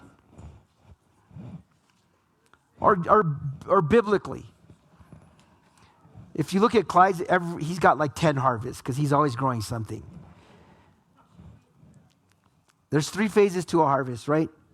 The first fruits, the harvest itself, and then the last part is what? The gleanings. What are the gleanings? That stuff that's left over for the poor to pick up, right? Did you know that there's 3 harvests to God's saints in the Bible? You know who we looked at this in First Corinthians chapter number 15, verses 20, 21, 22, and 23 on Sunday. The first fruits are who? The Old Testament saints that were taken home at the resurrection. Now, when's the main harvest? The church age. That's going to happen at the rapture. Now, there's going to be some people coming to Christ, not like you and I did, death, burial, and resurrection, but they're going to embrace their message about the Messiah, and they're not going to take the mark. They're going to refuse it. And they will be persecuted violently. Those are the gleanings, the tribulation period saints. Old Testament saints, New Testament saints, tribulation period saints. The remnant, the gleanings. Isn't that cool how God works, how he reveals to us even how he harvests? Because when we get to chapter number 15, we're going to hear about the reaper. And what does the reaper have in his hand? A sickle. A creamsicle. Anybody like creamsicles? I do. They're my favorite. Question? Lalo?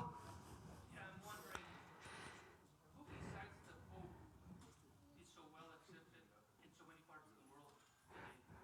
Who besides the Pope is loved and accepted in the world today?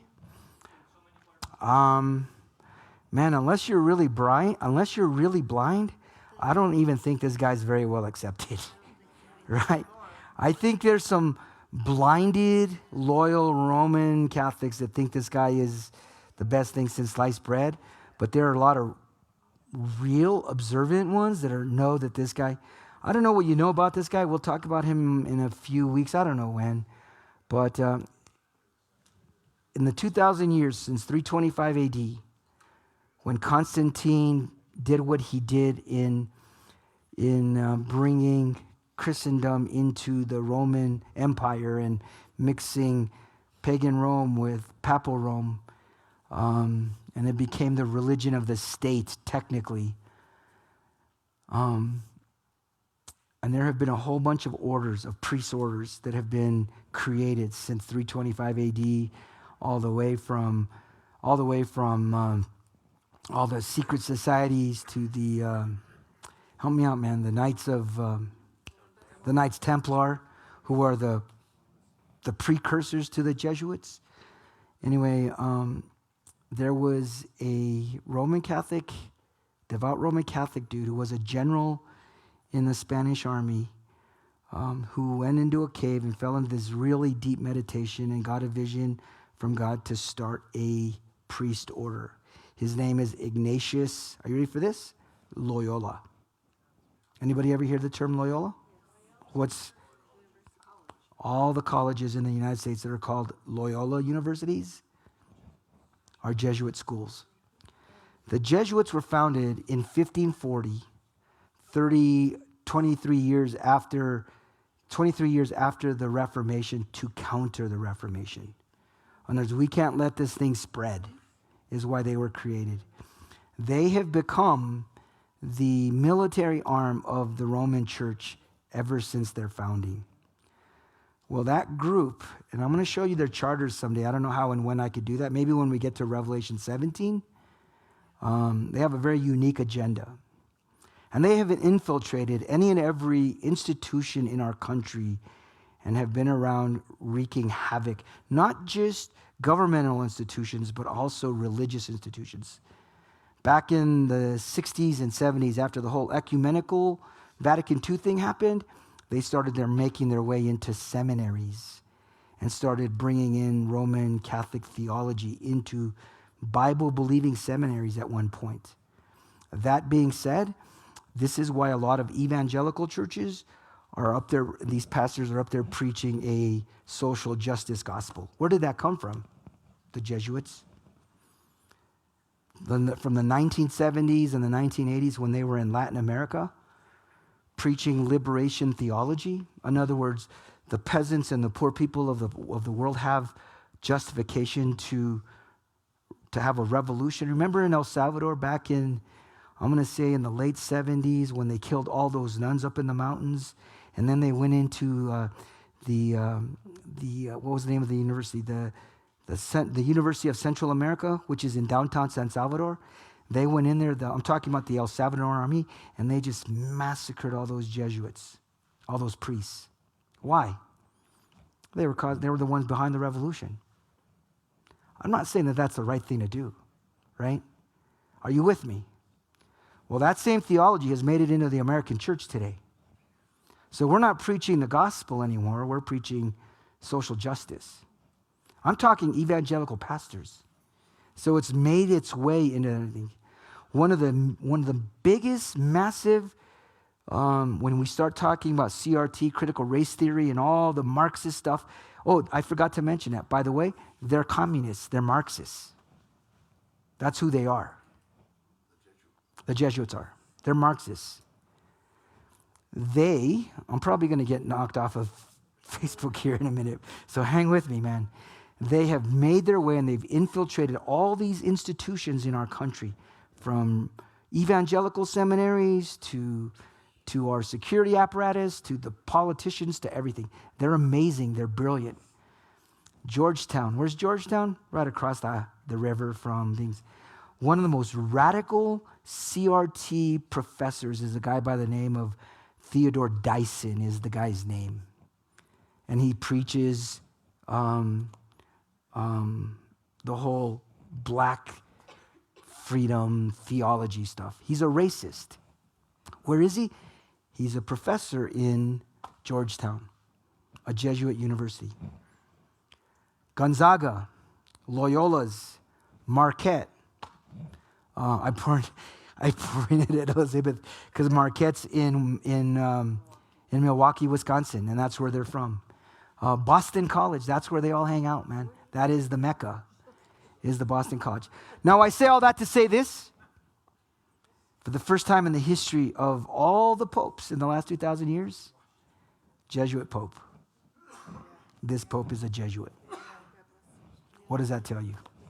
They're prepping the world. And this is why that's why he's instrumental behind the whole ecumenical thing. And let's go ahead and build that multi-religious structure in Dubai, and doing what he's doing. And I don't even have to begin to tell you on how he feels about all the depravity stuff, right? Right? You guys know what he's bought into there, right? So believe what you want to believe about him.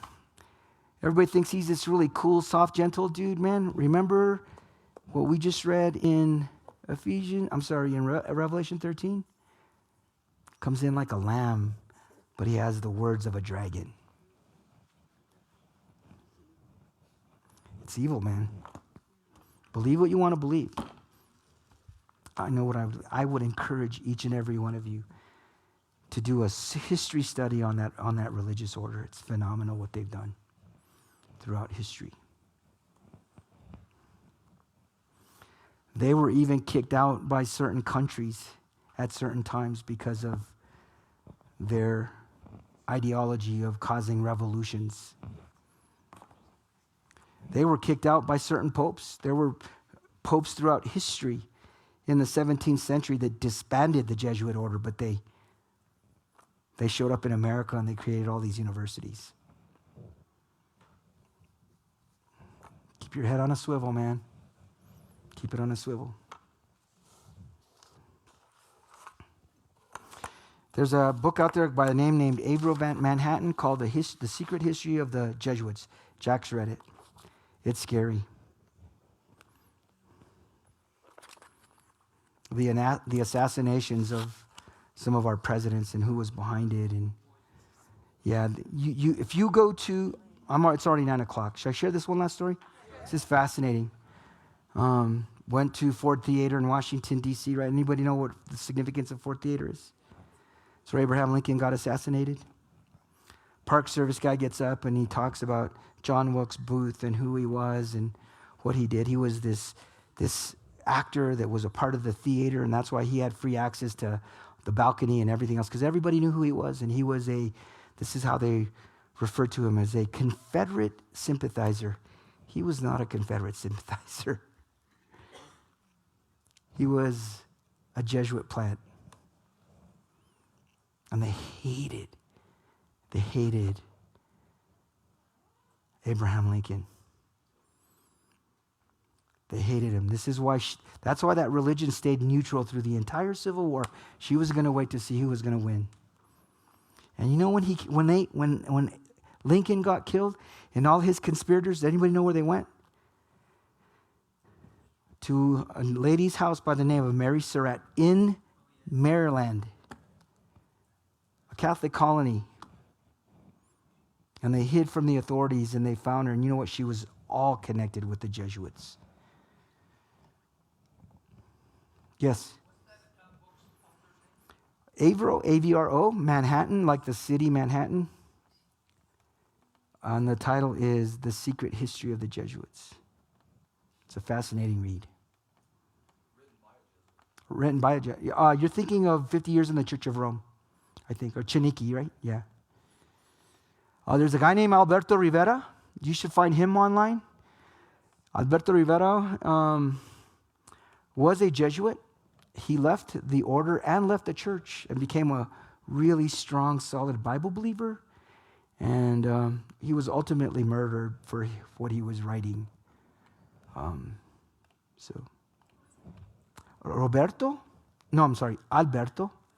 Rivera. A lot of stuff that he wrote. Yeah, it's a crazy world we live in, man.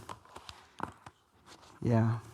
Anybody know where the word conspiracy first showed up in our vernacular? Anybody ever ask that question, right? Because now everything's a conspiracy. And then what used to be a conspiracy is actually coming to fruition. So it really wasn't a conspiracy. But by the way, the word conspiracy is in the Bible, in the book of Ezekiel, where Lucifer conspired against God. Right? First, the term conspiracy made it into our vernacular after the Kennedy assassination. You should get online and just Google Kennedy's last speech, where he talks about secret societies without mentioning the Jesuits. Are we still offline? Are we offline? Go ahead and take me offline. You can turn off the camera.